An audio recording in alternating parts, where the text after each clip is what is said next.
नमस्कार, योग गुरु धीरज चैनल में आप सभी साधकों का स्वागत है। शीर्षासन को हम आसनों का राजा कहते हैं। हालांकि मेरे लिहाज से इस तरह की बात करना गैर वाजिब है, क्योंकि हर आसन की अपनी खूबियां हैं। जब हम किसी को एक बहुत सर्वश्रेष्ठ बता देते हैं तो जन सामान्य उसके पीछे दीवाने हो जाते हैं और दूसरे आसनों का लाभ नहीं ले पाते हैं, या शीर्षासन जैसे आसनों में जो तैयारी होनी चाहिए उसको बिना जाने वो शीर्षासन करने लगते हैं और लेने की देनी पड़ जाती है। आज मैं आपको एक आसन बताने जा रहा हूं जो शीर्षासन की तरह ब्लड के सर्कुलेशन को ब्रेन और फेस की तरफ बढ़ाकर बिना किसी नुकसान के आपको सर्वश्रेष्ठ देगा।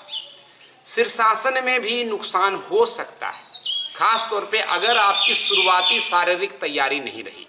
और दूसरी बात जो समझ वाली है कि आपका पूरा शरीर का भार गर्दन, सिर और शोल्डर के ऊपर रहता है। वाजिब तौर पे अगर आप 70-80 केजी के हैं और आपको अभ्यास नहीं है गर्दन पे अपने भार को रखने का, तो आपकी देर सवेर गर्दन पे समस्या आ सकती है। इसलिए कई लोग शिकायत करते हैं कि बाद में उनको चक्कर आता है, या शीर्षासन करने के कारण एक गर्दन का जंक्शन हो जो है वो दब गया, जिसके कारण कई तरह के डिस्कम्फर्ट पैदा हो गए, क्योंकि देख रेख में नहीं की गई, तैयारी में नहीं की गई। कई लोग तो जबरदस्ती शीर्षासन करने की कोशिश करते हैं, झटके में शीर्षासन करते हैं।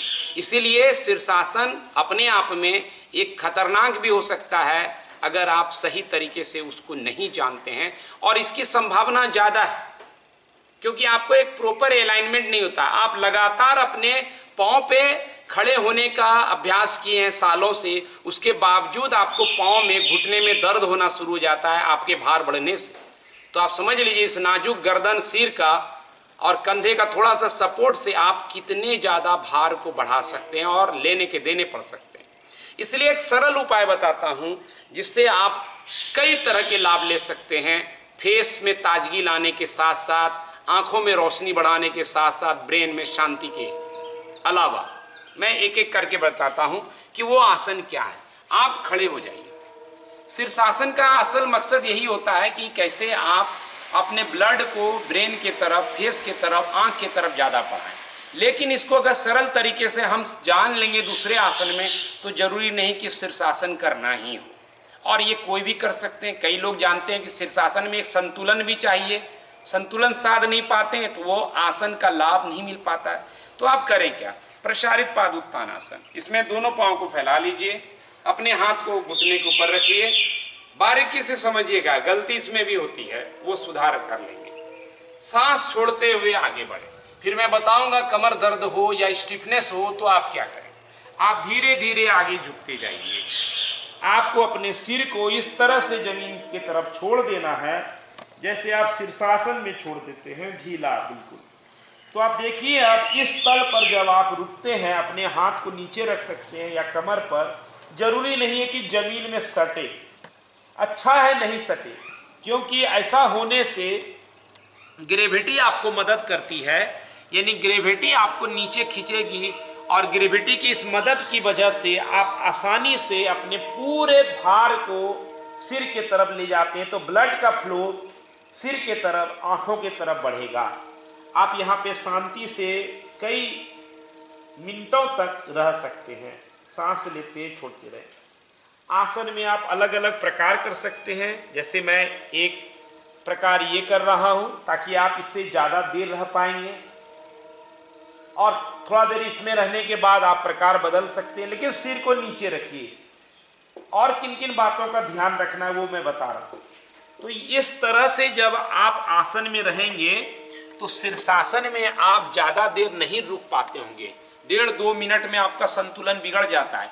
इससे पहले कि ब्लड दौड़े ब्रेन के तरफ आप उतर जाते हैं नीचे, इसीलिए लाभ नहीं हो पाता, और गर्दन में अलग मोच या डिस्कम्फर्ट की शिकायत अलग रहती है। इस आसन में कोई भी बुजुर्ग आदमी है वो भी रह सकते हैं।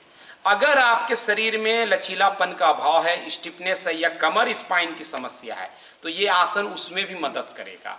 उसके लिए मॉडिफिकेशन करना है। क्या करेंगे, आप नी को बैंड रखेंगे। जिनको कमर दर्द हो या जिनकी फ्लेक्सिबिलिटी कम हो, नी को बैंड रखिए और हाथों को आगे की तरफ बढ़ा के सिर को जमीन की तरफ छोड़ दीजिए। ये पोजीशन रहेगा।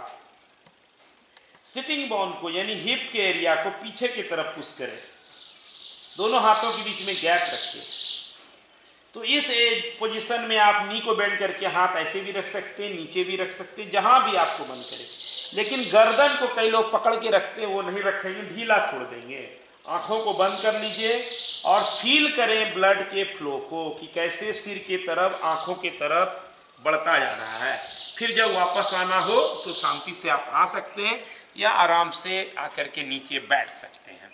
जब भी ऊपर आइए धीरे धीरे आइए, क्योंकि ब्लड का फ्लो सिर के तरफ ज़्यादा है। तो खास तौर पे जिनको लो ब्लड प्रेशर है वो आंखों को खोलकर आहिस्ता आहिस्ता आहिस्ता आहिस्ता ऊपर आए, नहीं तो चक्कर आने की शिकायत हो सकती है। इस आसन में आपको क्या फील होगा कि जिस भी व्यक्ति को तनाव रहता है वो इस आसन को कर सकते हैं।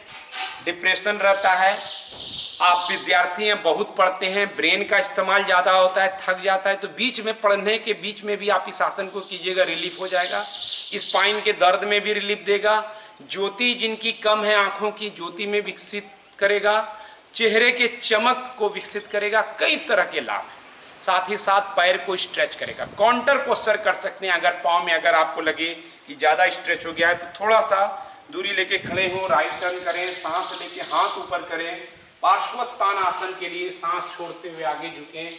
ज़्यादा झुक नहीं पाते हैं तो इस तरह से पकड़ करके स्पाइन को लंबी करें, पाँव के ऊपर वेट आने दें, नी कैप ऊपर उठाएं। अगर कंफर्ट है तो धीरे धीरे झुक के चले जाएं। मैं इसको दूसरे साइड नहीं कर रहा हूं, लेकिन आप अभ्यास में जरूर ले आएं। तो मेरा सीधा कहना है कि जो चीज़ अगर आप सुई से कांटा निकाल सकते हैं तो उसके लिए भाले का इस्तेमाल करना बुद्धिमानी नहीं है।